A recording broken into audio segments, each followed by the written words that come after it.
আসসালামু আলাইকুম, স্বাগত জানাচ্ছি আরটিভি সন্ধ্যার সংবাদে। আপনাদের সঙ্গে রয়েছে আমি হাবিবা আফরোজ এবং আমি ফাহমিদা সালাম।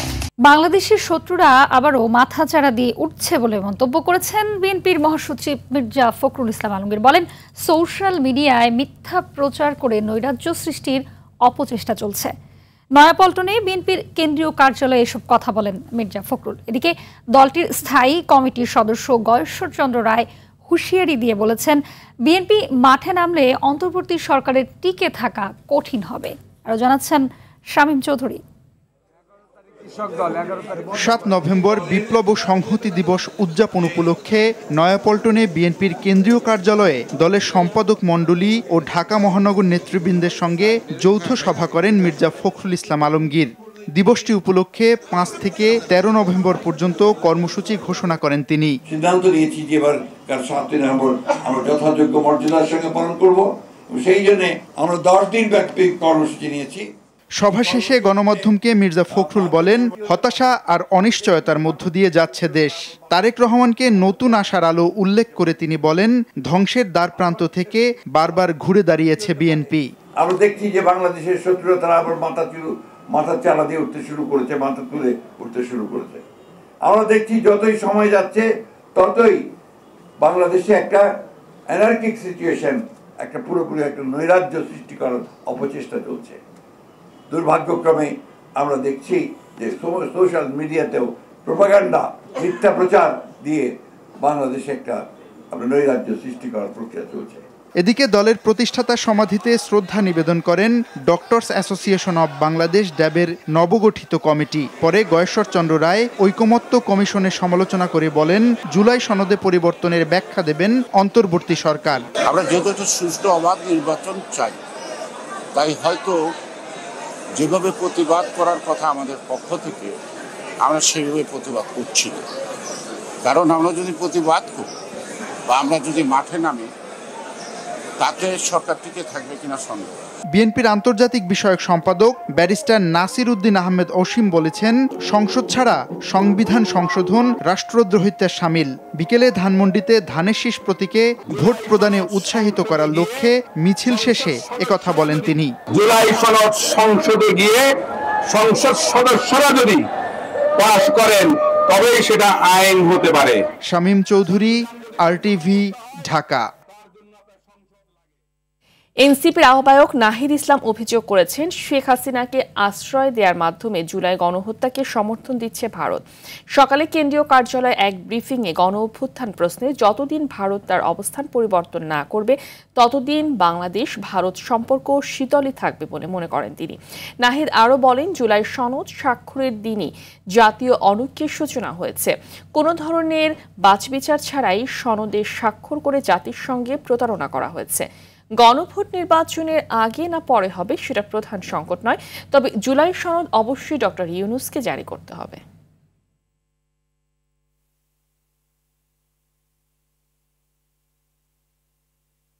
জুলাই সনদ অবশ্যই এবং অবশ্যই ডক্টর মোহাম্মদ ইউনূসকে জারি করতে হবে। জুলাই সনদ যদি প্রেসিডেন্ট, তথাকথিত প্রেসিডেন্ট যিনি আছেন তার থেকে জারি হয়, প্রেসিডেন্ট অফিস থেকে জারি হয়, তাহলে এই জুলাই সনদের কোনো আইনি এবং রাজনৈতিক ভিত্তি তৈরি হবে না। বরং জুলাই গণ অভ্যুত্থানের নামে, জুলাই গণ অভ্যুত্থানের আকাঙ্ক্ষার বিরুদ্ধে কফিনে তার শেষ পেরেক মারা হবে। এটি যদি আগামী নির্বাচনে শাপলা কলি ও ধানের শীষে হাড্ডাহাড্ডি লড়াই হবে বলে মন্তব্য করেছেন এনসিপির মুখ্য সমন্বয়ক নাসির উদ্দিন পাটোয়ারি। তিনি বলেন, একই দিন গণভোট ও জাতীয় নির্বাচন হলে সমস্যা নেই। নির্বাচন কমিশনের সঙ্গে বৈঠকের পর এই মন্তব্য করেন তিনি। এ সময় আগামী 18 নভেম্বরের চূড়ান্ত ভোটার তালিকা প্রকাশ করার কথা জানান ইসি সচিব। বলেন, এই তালিকা দিয়েই আগামীর জাতীয় সংসদ নির্বাচন অনুষ্ঠিত হবে। বিস্তারিত জানাচ্ছেন সর্দার রাজীব। রোববার বিকালে নির্বাচন কমিশন ভবনে ইসির সঙ্গে এনসিপির মুখ্য সমন্বয়ক নাসির উদ্দিন পাটোয়ারির নেতৃত্বে 3 সদস্যের একটি প্রতিনিধি দল বৈঠক করে। বৈঠকের পর দলের মুখ্য সমন্বয়ক জানান, আগামী নির্বাচনে শাপলাকলি প্রতীক নিয়ে নির্বাচন করবে এনসিপি। এছাড়াও গণভোট ও জাতীয় নির্বাচন একই দিন হলেও কোনো সমস্যা নেই তাদের। আগামীতে ইনশাল্লাহ ধানের শীষ এবং সাতপাকুলির হাড্ডাহাড্ডি লড়াই হবে। নির্বাচন কমিশনের যে স্বেচ্ছাচারী আচরণ, কিন্তু এখন কি তাহলে আমরা প্রতীক নিয়ে পড়ে থাকবো, আমরা ইলেকশন ফেজে ঢুকবো না? তো সেই জায়গা থেকে আমরা বৃহত্তর স্বার্থ চিন্তা করে এই ডিসিশনটা নিচ্ছি। এর কিছুক্ষণ পর ইসির সিনিয়র সচিব আক্তার আহমেদ জানান, ত্রয়োদশ জাতীয় সংসদ নির্বাচনকে সামনে রেখে চলতি সপ্তাহেই নতুন দল নিবন্ধনের গণবিজ্ঞপ্তি প্রকাশ করা হবে। এই মুহূর্তে আমি আপনাকে আরো পরে বলতে পারবো, তার কারণ হচ্ছে যে কিছু কিছু জায়গায় আমাদের এখনো মাঠ পর্যায়ে কিছু তদন্ত বাকি আছে। এ সময় তৃতীয় ধাপের মতো ভোটার তালিকা প্রকাশ করেন আক্তার আহমেদ। বাংলাদেশের ভোটারের সংখ্যা হচ্ছে 12,76,12,384। প্রবাসী ভোটারদের নিবন্ধন কার্যক্রম করতে আগামী 16 নভেম্বর অ্যাপ চালু করার কথাও জানান ইসির সিনিয়র সচিব সরদার রাজীব। তৎকালীন প্রধান বিচারপতি খায়রুল হক সর্বোচ্চ আদালতকে রাজনৈতিক উদ্দেশ্যে ব্যবহার করে তত্ত্বাবধায়ক সরকার ব্যবস্থা বাতিলের রায় দিয়েছিলেন, আর এর ফলেই দিনের ভোট রাতে করা সম্ভব হয়েছে। রোববার নির্বাচনকালীন তত্ত্বাবধায়ক সরকার ব্যবস্থা ফেরাতে করা আপিলের 6ষ্ঠ দিনের শুনানি শেষে সব কথা বলেন মির্জা ফখরুল ইসলাম আলমগীরের আইনজীবী অ্যাডভোকেট জয়নুল আবেদিন। প্রধান বিচারপতি ডক্টর সৈয়দ রেফাত আহমেদের নেতৃত্বাধীন 7 বিচারপতির পূর্ণাঙ্গ বেঞ্চে এই শুনানি অনুষ্ঠিত হয়। মামলার পরবর্তী শুনানি মঙ্গলবার। এর আগে জামাত ইসলামী, নওগাঁর মুক্তিযোদ্ধা মোয়াজ্জেম হোসেন এবং সুজন সম্পাদক বদিউল আলম মজুমদারের পক্ষে শুনানি শেষ করা হয়।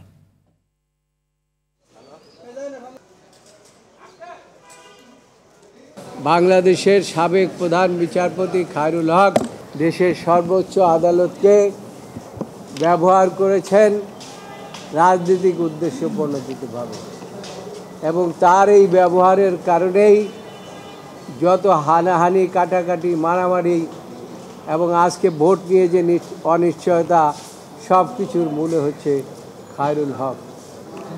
কাজেই আমরা বলেছি যে খায়রুল হকের এই জাজমেন্ট কোনো অবস্থাতেই থাকতে পারে না। জুলাই গণহত্যায় মানবতা বিরোধী অপরাধের পৃথক 2 মামলায় জাসদ সভাপতি হাসানুল হক ইনু ও আওয়ামী লীগের যুগ্ম সাধারণ সম্পাদক মাহবুবুল আলম হানিফের বিচার শুরুর নির্দেশ দিয়েছেন আন্তর্জাতিক অপরাধ ট্রাইব্যুনাল। যদিও হানিফ পলাতক, তবে গ্রেপ্তার ইনু এদিন আদালতে নিজেকে নির্দোষ দাবি করে রাজনৈতিক আক্রোশের শিকার বলে অভিযোগ করেন। তবে তার এই বক্তব্য আমলে নেয়ার আর সুযোগ নেই বলে জানান চিফ প্রসিকিউটর জি.এম. মাহমুদ। জানাচ্ছেন এর বিস্তারিত। জুলাই আগস্টের মানবতা বিরোধী অপরাধ এবং আওয়ামী শাসনামলে সংঘটিত গুম, নির্যাতন ও বিচার বহির্ভূত হত্যাকাণ্ডের বিচার চলছে আন্তর্জাতিক অপরাধ ট্রাইব্যুনালে। রোববার হয় 3টি মামলার বিচারিক কার্যক্রম। ট্রাইব্যুনাল 2-এ জুলাই আন্দোলনে কুষ্টিয়ায় 6 জনকে হত্যাসহ সুনির্দিষ্ট 8 অভিযোগে মানবতা বিরোধী অপরাধের পৃথক 2 মামলায় সাবেক তথ্যমন্ত্রী ও জাসদ সভাপতি হাসানুল হক ইনু এবং আওয়ামী লীগের যুগ্ম সাধারণ সম্পাদক মাহবুবুল আলম হানিফ সহ 4 আসামির বিচার শুরুর আদেশ দেয় ট্রাইব্যুনাল। এই যে পুরো মানবতা বিরোধী অপরাধ সংগঠন হয়েছে বাংলাদেশে, সেই ব্যাপারে তার যে রোল, সেগুলোকে আমরা অভিযোগ আকারে নিয়ে এসেছিলাম। আগামী 30শে নভেম্বর তার এই মামলার ওপেনিং স্টেটমেন্টের জন্য এবং সাক্ষ্য গ্রহণের জন্য দিন ধার্য করা হয়েছে। এদিন ট্রাইব্যুনালে বিচারিক নিয়মে ইনু দোষী কিনা জানতে চাইলে নিজেকে নির্দোষ দাবি করে মামলা থেকে খালাস চান তিনি। উদ্দেশ্য প্রণোদিত এবং রাজনৈতিক আক্রোশের উনি শিকার, যেখানে সরকার নিজেই বলেছে অনেক গায়েবী মামলা হয়েছে। তো উনি দাবি করেছেন যে উনি ওই অনেক গায়েবী মামলার মধ্যে উনি একজন। তবে তার এ ধরনের বক্তব্য আমলে নেয়ার আর সুযোগ নেই বলে জানান চিফ প্রসিকিউটর। অভিযোগ গঠনের পরে আইনের বিধান হচ্ছে তাকে আসামিকে জিজ্ঞাসাবাদ করতে হয় যে আপনার বিরুদ্ধে এই অভিযোগ গঠন হয়েছে, আপনি কি নিজেকে নির্দোষ মনে করেন নাকি দোষী মনে করেন। এই প্রশ্নের জবাবে তিনি একটা জবাবই শুধু দিতে পারবেন, সেটা হচ্ছে উনি দোষী না নির্দোষ। এর বাইরে তিনি যে সমস্ত বক্তব্য দিয়েছেন এগুলো আমলে নেওয়ার কোনো সুযোগ নেই। এদিকে ট্রাইব্যুনাল 1-এ গত বছরের 5 আগস্ট রাজধানীর চানখারপুলে শিক্ষার্থী আনাজ সহ 6 জনকে হত্যা মামলায় 13তম দিনের সাক্ষ্য গ্রহণ হয়। এর আগে সকালে এ মামলার 8 আসামির গ্রেপ্তার 4 জনকে এবং হাসানুল হক ইনুকে ট্রাইব্যুনালে হাজির করা হয়। জি.এম. মাহমুদ, RTV, ঢাকা। পরিবেশকে প্রভাবমুক্ত রেখে সমন্বিত যোগাযোগ ব্যবস্থা তৈরির আহ্বান জানিয়েছেন প্রধান উপদেষ্টা প্রফেসর মোহাম্মদ ইউনূস। রাষ্ট্রীয় অতিথি ভবন যমুনার central integrated multimodal transport sector master plan of Bangladesh সংক্রান্ত প্রান্তিক মূল্যায়ন ও কৌশলগত পরিকল্পনা বিষয়ক আন্তঃমন্ত্রণালয় বৈঠকে এই আহ্বান জানান তিনি। বৈঠকে প্রধান উপদেষ্টা বলেন, যোগাযোগ ব্যবস্থা খুবই হযবরল। এটাকে দ্রুত শৃঙ্খলার মধ্যে আনা না গেলে পুরো ব্যবস্থা অর্থনীতির জন্য গলার ফাঁসে পরিণত হবে। সভায় জানানো হয়, রেলপথ, নৌপথ এবং সড়ক পথে যথাযথ ব্যবহার এবং কিছু ক্ষেত্রে বাড়ানো গেলে ব্যাপক উন্নতি করা সম্ভব। গণভোট নিয়ে মুখোমুখি দেশের রাজনৈতিক দলগুলো। তাদের এই বিরোধ দেশকে গভীর সংকটে ফেলবে বলে মনে করছেন বিশেষজ্ঞরা।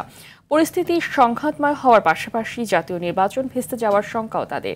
সেই সাথে সেনা অভ্যুত্থানের আশঙ্কা করছেন তারা। একে অপরের প্রতি আস্থার ঘাটতি এবং দলীয় স্বার্থকে বড় করে দেখায় পরিস্থিতি প্রতিনিয়ত জটিল হচ্ছে বলে মনে করেন তারা। রুদ্র রফিকের রিপোর্ট। জুলাই সনদ বাস্তবায়নে সরকারের কাছে গণভোটের সুপারিশ দিয়েছে ঐক্যমত্য কমিশন। এতে বলা হয়েছে, গণভোটের মাধ্যমে যেন পরবর্তী সংসদ ২৭০ দিনের মধ্যে সংবিধান সংস্কার করে। তবে গণভোটের দিনক্ষণ ঠিক করবে সরকার। গণভোট নিয়ে রাজনৈতিক দলগুলো একমত থাকলেও ভোটের দিনক্ষণ নিয়ে রাজনৈতিক দলগুলোর মধ্যে বিরোধ তীব্র পর্যায়ে পৌঁছেছে। জাতীয় নির্বাচনের আগে গণভোট চায় এনসিপি, আর জামাত ইসলামী সহ ধর্মভিত্তিক দলগুলো নভেম্বরে গণভোট চায়। অন্যদিকে একই দিনে জাতীয় নির্বাচন ও গণভোটের দাবিতে অনড় বিএনপি। নির্বাচনের পূর্বে গণভোট অনুষ্ঠান অপ্রয়োজনীয়, অযৌক্তিক এবং অবিবেচনাপ্রসূত। গণভোট নিয়ে রাজনৈতিক দলগুলোর মুখোমুখি অবস্থার পেছনে আস্থার সংকটকে দায়ী করছেন ঢাকা বিশ্ববিদ্যালয়ের রাষ্ট্রবিজ্ঞান বিভাগের সাবেক চেয়ারম্যান অধ্যাপক ডক্টর নুরুল আমিন ব্যাপারী। আমি যদি ওই নীতিতে বিশ্বাস করি, ব্যক্তির চেয়ে দল বড়, দলের চেয়ে দেশ বড়, দেশের প্রেক্ষাপট নিয়ে চিন্তা করলে কিন্তু এত গণ্ডগোল আসে না। কিন্তু আমার মনে হয় এখানে দলীয় স্বার্থটা বড় করে দেখা হচ্ছে। এমন পরিস্থিতি চলতে থাকলে নির্বাচন নিয়ে শঙ্কা তৈরি হবে বলছেন জাহাঙ্গীরনগর বিশ্ববিদ্যালয়ের সরকার ও রাজনীতি বিভাগের সাবেক চেয়ারম্যান অধ্যাপক ডক্টর দিলারা চৌধুরী। ফেব্রুয়ারি নির্বাচনের নিশ্চয় একটা সংখ্যা আছে। এবারের সংকটটা এমন হবে যে আমাদের অস্তিত্ব নিয়ে টান পড়বে। কারণ আমরা জানি যে আমাদের চারিদিকে যে দেশটা ঘিরে রয়েছে তারা আমাদের এই অভ্যুত্থানটাকে কোনো সময় সমর্থন করে নাই। দ্রুত এমন অনৈক্যের সমাধান না হলে সেনা অভ্যুত্থানের শঙ্কাও করছেন বিশেষজ্ঞরা। সেনাবাহিনী যখনই ঢুকে পড়বে, যখন উপায় নেই, সিভিলিয়ান সরকার কিছু করতে পারছে না জনগণের জানমাল নিরাপত্তার জন্য, দেশের জন্য, তখন তারা ইন করে ফেলে। যদি বাংলাদেশ একটা অরাজকতা অবস্থা হয়, ইউনাইটেড নেশন হয়তো বলবে কি করা যাবে এখানে, এখন একমাত্র সেনাবাহিনী এটাকে সামলাতে পারবে এবং ইন্ডিয়াও সেটাকে সাপোর্ট করবে। তো এই সমস্ত কথা তো রাজনৈতিক দলগুলির মাথায় রাখা দরকার, কারণ সবচেয়ে বেশি আক্রমণ হবে তাদের উপরে। এই সংকট সমাধানে প্রধান উপদেষ্টার গুরুত্বপূর্ণ ভূমিকা আছে বলে মত বিশেষজ্ঞদের। যে সংকট যেন না বাড়ে, দেশের জন্য নির্বাচনের দিকে এগিয়ে যায়, সে কথাগুলি মাথায় রেখে উনি একটা তারিখ দিয়ে দেবেন। আলাপ আলোচনার মাধ্যমে এই সমস্যাটা সমাধান করতে পারে কিন্তু, এবং এখানে মনে হয় ইউনূস সাহেবের একটা বড় ভূমিকা নিতে হবে। রুদ্র রফিক, RTV, ঢাকা। ব্যবসায়ীরা দায়িত্ব নিতে চাইলে ক্ষমতায় গেলে অনেক সরকারি কার্যক্রম বেসরকারি পর্যায়ে ছেড়ে দেবে বিএনপি, এমনটাই মন্তব্য করেছেন আমির খসরু মাহমুদ চৌধুরী। বিকেলে বাংলাদেশ গার্মেন্টস বাইং হাউস অ্যাসোসিয়েশনের উদ্যোগে দেশের তৈরি পোশাক খাতের বর্তমান সংকট ও পুনরুদ্ধারের পথ শীর্ষক আলোচনা সভায় তিনি এসব কথা জানান। আমির খসরু বলেন, বিএনপি ক্ষমতায় গেলে ব্যবসা বান্ধব পরিবেশ নিশ্চিত করা হবে। বর্তমান সময়ে অর্থনীতি খাতে কোনো নিয়ম শৃঙ্খলা নেই জানিয়ে তিনি আরও বলেন, যে দেশের বেসরকারি খাত ভালো অবস্থায় থাকে না, সেই দেশের ব্যবসা বাণিজ্যের উন্নতি ঘটে না।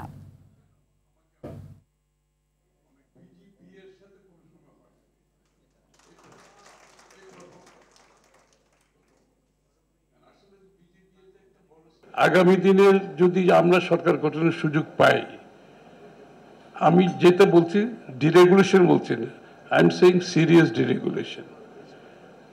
It's going to be a painful decision, but we have decided.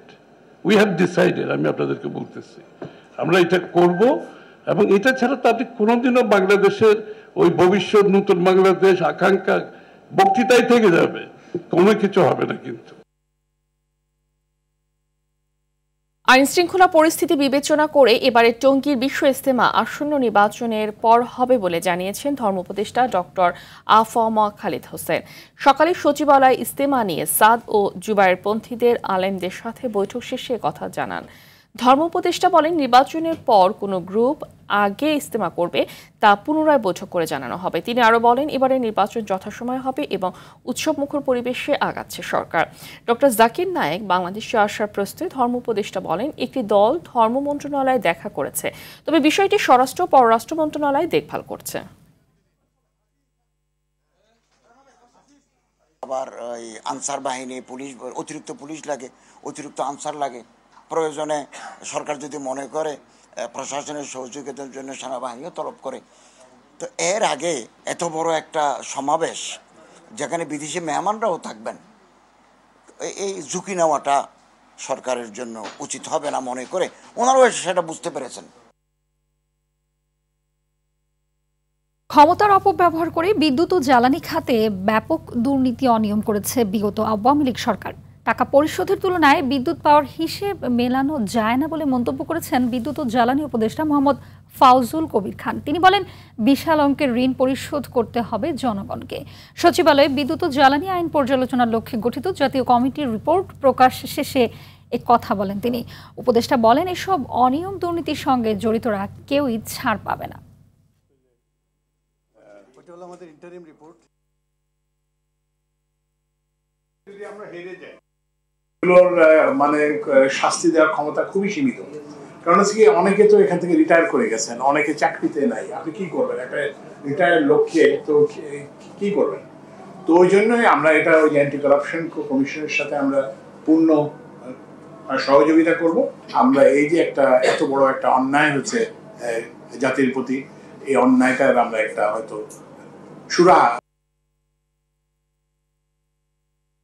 নির্বাচনের আগেই দেশের সকল শিক্ষার্থীদের হাতে নতুন বই পৌঁছে যাবে বলে জানিয়েছেন প্রাথমিক ও গণশিক্ষা উপদেষ্টা অধ্যাপক ডাক্তার বিধান রঞ্জন রায় পোদ্দার। সকালে সুনামগঞ্জে সাংবাদিকদের সঙ্গে কথা জানান। এ সময় তিনি আরও বলেন, প্রাথমিক শিক্ষা ব্যবস্থার সমস্যাগুলো চিহ্নিত করে কাজ শুরু হয়েছে। ভবিষ্যতে যারা ক্ষমতায় আসবে এই ধারাবাহিকতা রক্ষা করলে 5 বছর পর প্রাথমিক স্কুলের চেহারা বদলে যাবে বলেও আশা করেন তিনি। পরে মেধাবী শিক্ষার্থীদের মাঝে পুরস্কার বিতরণ করেন উপদেষ্টা। আমরা সমস্যাগুলোকে চিহ্নিত করেছি এবং সেই অনুযায়ী কাজ শুরু করেছি। এখন ভবিষ্যতে যারা আসবেন তারা যদি ধারাবাহিকতা রক্ষা করেন, আমি আশা করি আপনারা 5 বছর পরে দেখবেন যে প্রাইমারি স্কুলগুলোর চেহারা পাল্টে গেছে। বই ছাপা হয় আমাদের গুদাম ইতিমধ্যে জমা হওয়া শুরু হয়েছে, বুঝতে পেরেছেন? ফলে নভেম্বরের মধ্যে আশা করি আমাদের সব বই আমরা পেয়ে যাব। আবারও বাংলাদেশ জামায়াতে ইসলামের আমির নির্বাচিত হয়েছেন ডাক্তার শফিকুর রহমান। টানা তৃতীয় মেয়াদে 2026-28 কার্যকালের জন্য তাকে আমির ঘোষণা করা হয়। রোববার দলটি থেকে পাঠানো প্রেস বিজ্ঞপ্তিতে এই তথ্য জানানো হয়। এতে বলা হয়, বাংলাদেশ জামায়াতে আমির অভ্যন্তরীণ নির্বাচন পরিচালনার দায়িত্বে নিয়োজিত প্রধান নির্বাচন কমিশনার সহকারী সেক্রেটারি জেনারেল মাওলানা এটিএম মাসুম গতকাল রাতে সংগঠনের আমির নির্বাচনের ফলাফল ঘোষণা করেন। প্রাপ্ত ফলাফল অনুযায়ী 2026-28 কার্যালয়ের জন্য সর্বোচ্চ সংখ্যক ভোট পেয়ে আমির নির্বাচিত হন ডাক্তার শফিকুর রহমান।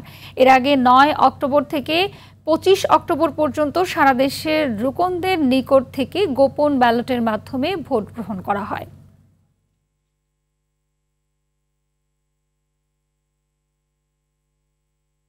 সরকারের আশ্বাসের পরিপ্রেক্ষিতে যমুনা অভিমুখে লং মার্চ স্থগিত করেছে স্বতন্ত্র ইবতেদায়ী মাদ্রাসার শিক্ষক ঐক্যজোট।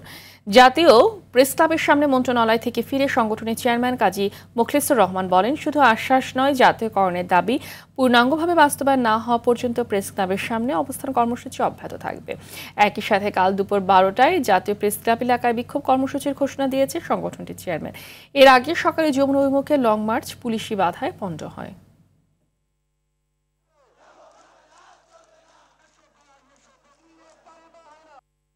মহোদয় ডেকে প্রধান উপদেষ্টার প্রতিশ্রুতি ওয়াদা, যেটা আমাদের ফাইল স্বাক্ষর হওয়ার কথা, উনি যেহেতু আশ্বস্ত করেছেন, সেই আশ্বস্ত আমরা এই করার কারণে ওনারও প্রতি শ্রদ্ধা, সম্মান, আস্থা, বিশ্বাস রেখে আমি ওই লং মার্চ ট্যুর শিক্ষকদের এই অবস্থানটা আপাতত স্থগিত করলাম।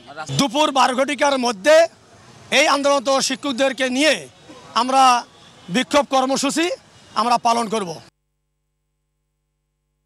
বাংলাদেশ সেনাবাহিনীর সহায়তায় সুদানের যুদ্ধ বিধ্বস্ত অঞ্চল থেকে দীর্ঘ ১৯ বছর পর দেশে ফিরলেন এক বাংলাদেশি নাগরিক। মোহাম্মদ ময়নুল হক নামে ওই ব্যক্তি সকাল ৯টায় হযরত শাহজালাল আন্তর্জাতিক বিমানবন্দরে পৌঁছান। চলতি বছরের মে মাসে জাতিসংঘের শান্তিরক্ষা mission United Nations Interim Security Force for আবেইতে বাংলাদেশের একটি ব্যাটালিয়ন মইনুলের সন্ধান পায়। পাসপোর্ট সহ সমস্ত বৈধ নথিপত্র হারিয়ে ফেলার পররাষ্ট্র মন্ত্রণালয় ও ইথিওপিয়ায় অবস্থিত বাংলাদেশি দূতাবাস তাকে বাংলাদেশে প্রত্যাবর্তনের নিমিত্তে ট্রাভেল পারমিট ইস্যু করা হয়। প্রায় ১৯ বছর আগে ঠিকাদারি কাজে সুদানের রাজধানী খাতুর্মে পাড়ি জমান গাইবান্ধার বাসিন্দা মইনুল।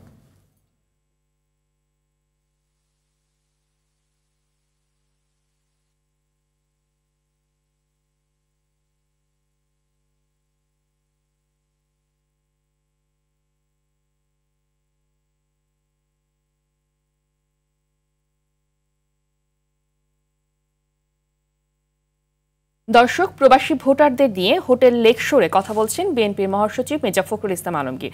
আমরা এখন সরাসরি চলে যাচ্ছি সেখানে। মাত্র ৩.৫ বছরের মধ্যে অনেক দূর এগিয়ে গিয়েছিল। দেশনেত্রী Begum Khaleda Zia presidential form of government থেকে পার্লামেন্টারি ফর্ম অফ গভর্নমেন্টে নিয়ে এসেছিলেন। এই বিষয়গুলো আমাদের বলা দরকার এই জন্যে যে আজকে একটা অত্যন্ত পরিকল্পিত প্রচারণা চলছে যে বিএনপি সংস্কার চায় না, বিএনপি সংস্কার বিরোধী। বিএনপি হচ্ছে সেই দল যে দল সবচেয়ে আগে সংস্কারের কথা বলেছে, কাজ শুরু করেছে এবং আধুনিক বাংলাদেশ গড়ার ক্ষেত্রে অগ্রণী ভূমিকা পালন করেছে। আমি ধন্যবাদ জানাতে চাই আজকে আমাদের মিল্লাত সাহেবকে এবং তার আমাদের সহকারী সাহেব খানকে যে তারা এই নতুন যে গেটওয়ে, আপনার ডিজিটাল গেটওয়ের ব্যাপারে উদ্যোগ নিয়ে তারা এই কাজটি শুরু করেছেন অনেক আগে, বেশ আগে। তা বেটার লেনদেন নেবার শেষ পর্যন্ত এটা আপনার চেহারা দেখতে পেল, সেই জন্য আমি আন্তরিকভাবে তাদেরকে অভিনন্দন জানাই। একটা কথা কি যে আমাদের জেনারেশন, যেটা কিছুক্ষণ আগে দাদা বলেছেন, আমাদের জেনারেশন আমরা কিন্তু কিছুটা এই নতুন প্রযুক্তিতে অশিক্ষিত জেনারেশন। আমার দেখছিলাম হোটেল লেকশোর থেকে মির্জা ফখরুল ইসলাম আলমগীরের বক্তব্যের অংশবিশেষ। জাতীয় চিড়িয়াখানার নাম পরিবর্তনের বিষয়ে ভাবছে সরকার, তবে এই বিষয়ে পরবর্তীতে মিটিং করে সিদ্ধান্ত নেওয়া হবে। চিড়িয়াখানার উন্নয়ন নিয়ে দুপুরে রাজধানীর তুলা ভবনে আয়োজিত এক কর্মশালায় একথা বলেন মৎস্য ও প্রাণী সম্পদ উপদেষ্টা ফরিদা আক্তার। তিনি বলেন, মৃতপ্রায় কিছু প্রাণীকে রক্ষা করার জন্য চিড়িয়াখানায় না রেখে তাদের প্রকৃত আবাসস্থলে রাখার ব্যবস্থা করা হবে। গবেষণার জন্য কোনো বিশ্ববিদ্যালয়কে এখনই প্রাণী দেওয়ার পরিকল্পনা নেই জানিয়ে উপদেষ্টা বলেন, কেউ গবেষণা করতে চাইলে তাদের চিড়িয়াখানার মধ্যেই সুযোগ দেওয়া যেতে পারে। চিড়িয়াখানা যদি নামটা চেঞ্জ করা যায় আমি খুশি হব, কারণ এই নামের সাথে এর সাথে যে অমানবিকতা বা অন্যান্য যে সমস্যা এটাকে এখন জড়িত হয়ে গেছে। আমরা এটার জন্য কল দেব, এক্ষুনি পরিবর্তন করছি এরকম ঘোষণা মিডিয়া যেন না দেন। চিন্তা ভাবনা করছি যে এটাকে আমরা কিভাবে করতে পারি। মোবাইল ব্যাংকিং এবং মূল ব্যাংকের মধ্যে আন্তঃলেনদেনের ব্যবস্থা চালু হলেও নিরাপত্তাজনিত কারণে বিকাশ ৩ মাস সময় চেয়ে যুক্ত হয়নি। অন্যদিকে নগদ এখনও অনুমোদন পায়নি বলে জানিয়েছেন বাংলাদেশ ব্যাংকের মুখপাত্র ও নির্বাহী পরিচালক আরিফ হোসেন। এদিকে মূল্যস্ফীতি ৭-এর ঘরে না আসা পর্যন্ত সুদের হার কমছে না বলেও জানান তিনি। জানান IMF ও মূল্যস্ফীতি কমিয়ে সুদ হার কমানোর পরামর্শ দিয়েছে। কেন্দ্রীয় ব্যাংকের নিজ কার্যালয়ে সাংবাদিকদের প্রশ্নের উত্তরে এমনটা জানান মুখপাত্র। যেহেতু বিনিয়োগ কিন্তু সাধারণ সিদ্ধান্ত গ্রহণের ক্ষেত্রে কোনো নির্দিষ্ট ব্যাংক কোনো নির্দিষ্ট MFS বা PSPকে সামনে রেখে কোনো সিদ্ধান্ত গ্রহণ করে না। এতে ওই ব্যাংক বা MFS-এর মার্কেট শেয়ার যাই হোক না কেন, আমরা চাচ্ছিলাম ইন্টার অপারেবিলিটি হোক, MFS থেকে MFS-এর গ্রাহকরা যাতে টাকা প্রেরণ করতে পারে সেই বিষয়টা চালু করতে। এবং এখানে আপনি দেখেছেন যে বিকাশ তাদের সিকিউরিটির বিষয়টি উল্লেখ করে বলেছে আমাদের 3 মাস সময় দেওয়া হোক। পরিবেশ দূষণকারী নিষিদ্ধ পলিথিন উৎপাদন, বিক্রয় এবং ব্যবহার বন্ধের উদ্দেশ্যে যৌথ অভিযান চালিয়েছে র্যাব 2 ও পরিবেশ অধিদপ্তর। র্যাবের সদর দপ্তরের নির্বাহী ম্যাজিস্ট্রেট আবু হাসানের নেতৃত্বে অভিযান পরিচালনা করা হয়। অভিযানে 2টি গোডাউন বন্ধ সহ 3000 কেজি পলিথিন জব্দ ও 2 দোকানিকে আর্থিক দণ্ডে প্রদান করা হয়। পরিবেশ সুরক্ষা আইন 1995 পলিথিন উৎপাদন বিপণন বন্ধ ঘোষণার পর থেকে বাংলাদেশ পলিথিন নিষিদ্ধ ঘোষণা করা হয়। পরে সংবাদ সম্মেলনে র্যাব 2 এর অধিনায়ক অতিরিক্ত ডিআইজি খালেদুল হক হাওলাদার জানান, পরিবেশের সুরক্ষা আইন অনুযায়ী বাংলাদেশে পলিথিন উৎপাদন ও বিপণন নিষিদ্ধ। আমরা সচেতনতামূলকভাবে এই কার্যক্রম পরিচালনা ও সতর্ক করে আসছি। মানুষের শরীরে সরাসরি ক্যান্সার তৈরি করে। পৃথিবীর ইউরোপ, আমেরিকা উন্নত দেশে এই ক্যাডমিয়াম নিষিদ্ধ করা হয়েছে। এই পলিথিনে আপনি যখন একটা খাবার পেঁচিয়ে নিয়ে যাবেন, সূর্যের আলোয় এই পলিথিনের বিকিরণের মাধ্যমে এই ক্যাডমিয়াম ওই খাবারে মিশে যায় এবং আপনি যখন একটা মানুষের শরীরে, বাচ্চার শরীরে ওই খাবারটা যখন বাচ্চা খায়, তখন এই তার শরীরে চর্মরোগ এবং ক্যান্সার রোগ তৈরিকারী উপাদান শরীরে জমা হয়। দর্শক, হোটেল লেকশোরে কথা বলছেন বিএনপির ভারপ্রাপ্ত চেয়ারম্যান তারেক রহমান। আমরা সরাসরি যোগদান করছি সেই ভার্চুয়াল কনভারসেশনে। সম্মানিত নেতৃবৃন্দ, অতিথিবৃন্দ, প্রিয় সহকর্মীবৃন্দ, বিশ্বের বিভিন্ন দেশে কম বেশি প্রায় 1.5 কোটি প্রবাসী বাংলাদেশি বসবাস করছেন। চাকরি কিংবা পেশাগত কারণে অনেকে যেমন প্রবাসী হয়েছেন, ঠিক একইভাবে বিগত 15-16 বছরে কেউ কেউ ফ্যাসিস্টের রোশনালে পড়েও প্রবাসী হতে বাধ্য হয়েছেন। এইসব প্রবাসী বাংলাদেশিদের অনেকেই বিগত 1.5 দশকেরও বেশি সময় ধরে চলা বাংলাদেশের ফ্যাসিবাদ বিরোধী আন্দোলনে বিভিন্নভাবে যার যার অবস্থান থেকে অত্যন্ত সোচ্চার ভূমিকা রেখেছেন। দেশে গণতন্ত্র এবং মানবাধিকার প্রতিষ্ঠার আন্দোলনে নিরলস ভূমিকার জন্য আমি প্রবাসীদেরকে জানাই, প্রবাসী সকল ভাই বোনদেরকে জানাই আন্তরিক অভিনন্দন। প্রিয় প্রবাসী বাংলাদেশি ভাই বোনেরা, বিশ্বায়নের এই সময়ে বিশ্বের এক দেশের মানুষ অন্য দেশে চাকরি, ব্যবসা, বাণিজ্য কিংবা বসবাস করবেন, এটি বিশ্ব সমাজের বর্তমানে একটি স্বাভাবিক নিয়মই বলা যায়। তবে নানা বাস্তবতায় প্রবাসে থাকলেও কেউ যেন জন্মভূমি সবিরোধী ভূমিকায় লিপ্ত হতে না পারেন, এই ব্যাপারে দেশপ্রেমিক প্রতিটি বাংলাদেশির সতর্ক এবং সজাগ থাকা অত্যন্ত প্রয়োজন, বিশেষ করে বর্তমান অবস্থায়।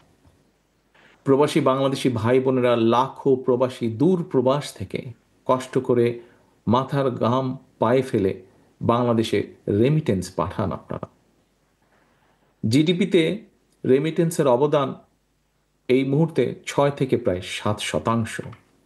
সুতরাং দেশে প্রবাসীদের পরিবার এবং তাদের অর্থ সম্পদের নিরাপত্তা নিশ্চিত করা রাষ্ট্রের অন্যতম বিশেষ দায়িত্ব বলে আমরা মনে করি। প্রবাসী বাংলাদেশিগণ দীর্ঘদিন থেকেই জাতীয় নির্বাচনে ভোট প্রদানের অধিকার এবং সুযোগ চেয়ে আসছিলেন।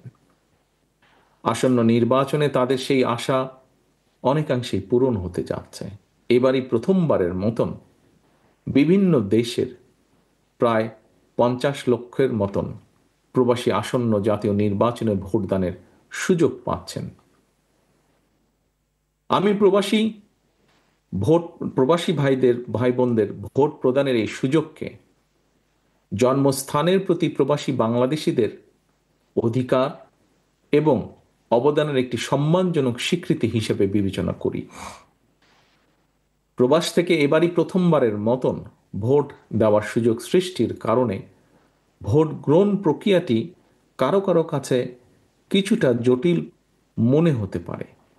তবুও প্রবাসীদের ভোটের অধিকার প্রয়োগের সুযোগ চালু করার জন্য আমি নির্বাচন কমিশনকে আমাদের দলের পক্ষ থেকে আন্তরিক অভিনন্দন এবং সাধুবাদ জানাই। জনগণের রায়। সন্ধ্যার সংবাদে পর্যন্ত। রাতের সংবাদ 11:15টায় দেখার আমন্ত্রণ রইল। ধন্যবাদ সবাইকে।